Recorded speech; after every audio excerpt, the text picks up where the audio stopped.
Every parent I know wants their kids to become confident and secure in themselves. But that's hard, especially for teenagers who are looking for validation. They're trying to find a way to feel like they have value. And I think it was challenging for us when we were growing up, but I think it's exceptionally challenging, almost impossible for a kid today, particularly because of social media. External validation is the way that you win. And if you don't get it, if you don't get enough of it, you can have a serious impact on your sense of self-worth and self-esteem. And that has a cascading effect for the rest of life. Lacking this sense that you matter is a really important problem. In this episode, what I want to get into is a way that we parents and teachers can guide our kids to experience more internal validation coming through sharing value with others. So the science of mattering is what I've been really nerding out on the last month or so. And there's two parts of mattering. And one part of it is that you feel like you are valued.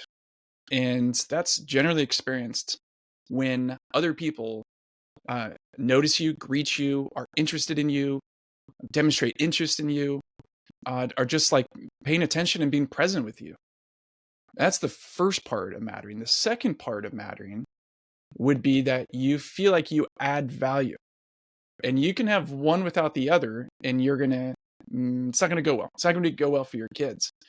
And the research behind mattering is, to me, extremely profound. Those kids who feel like they matter because they feel valued and they add value do well in life, do well in every area of life. And the kids that don't feel like they have value or don't see how they add value, almost all the stuff that we worry about happens to those kids. So it becomes relatively malleable. It becomes really an intervention that we can do with our kids.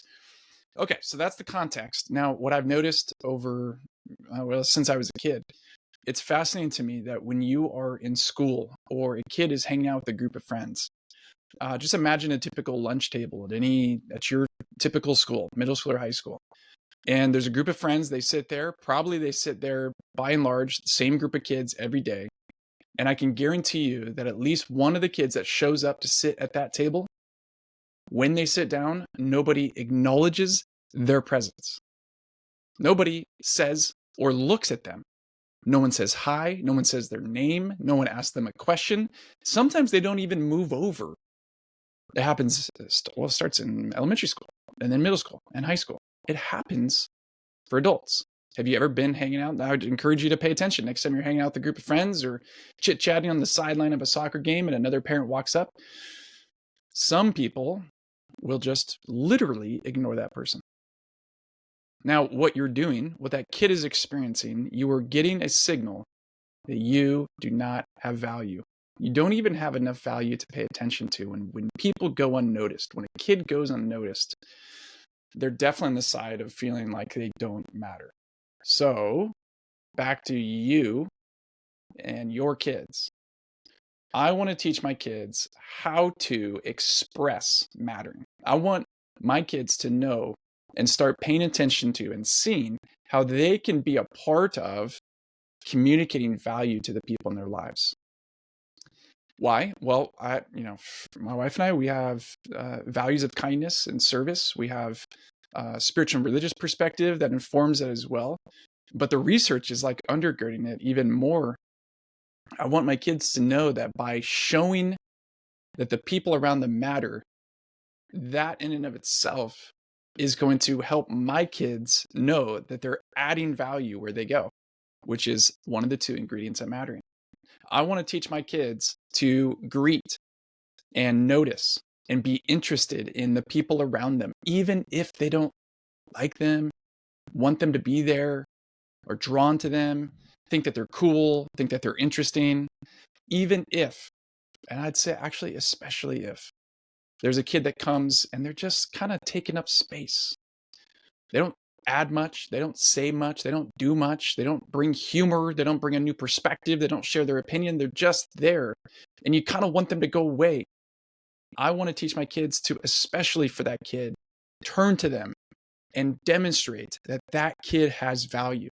And I not only want to do that for that kid, because I really, really want that kid to know that someone sees them and notices them. But I also want my kids to know what it feels like to add value in someone else's life. And they could do that through community service. They could do that in lots of ways, maybe.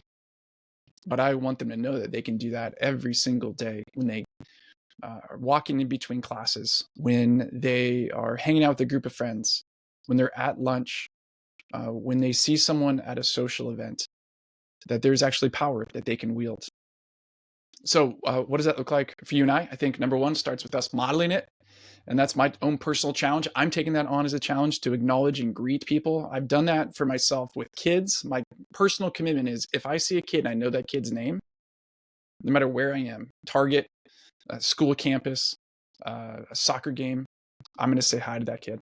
And it's challenging. I have to tell you, I made a mistake. I didn't do it. Last week, I was at a high school football game and I saw these two girls that I'd coached in soccer probably 4, 5, 6 years ago. And I was like, I'm not going to say anything to them. They don't remember me. That would be weird. They might even think I'm creepy. Some guy's like, I know you. Hello. And I didn't. And for some reason, I felt insecure and it was silly. I'm a grown man and I was too insecure to say hi to these kids because I don't know, that whole interaction. So I blew it. But my personal commitment, I'm going to another Friday night football game. If I see a kid and I know their name, I'm going to say it. And then the next layer of challenge is there's tons of adults that I know who they are too. And my introverted self, my insecure self, myself that's worried about being valuable or being weird, I want to step into the better version of myself, which is to communicate to other people that they matter. They matter enough for me to remember their name. They matter enough for me to say hi and greet them. They matter enough, even maybe for me to stop and have a conversation, curiosity about who they are. And I know myself. I know that on the other side of doing that, I'm going to feel different. I'm going to feel like I added value to someone's life. And it's as small as that. And it can have a profound impact on someone's life. So let's do that ourselves, model it, and encourage our kids, at least to the very least, to see it, to see these moments of opportunity to communicate and demonstrate that the other people around them do matter and they can express it. And that's a valuable thing to add to this world. We'll be back next week with another episode of the YouSchool podcast.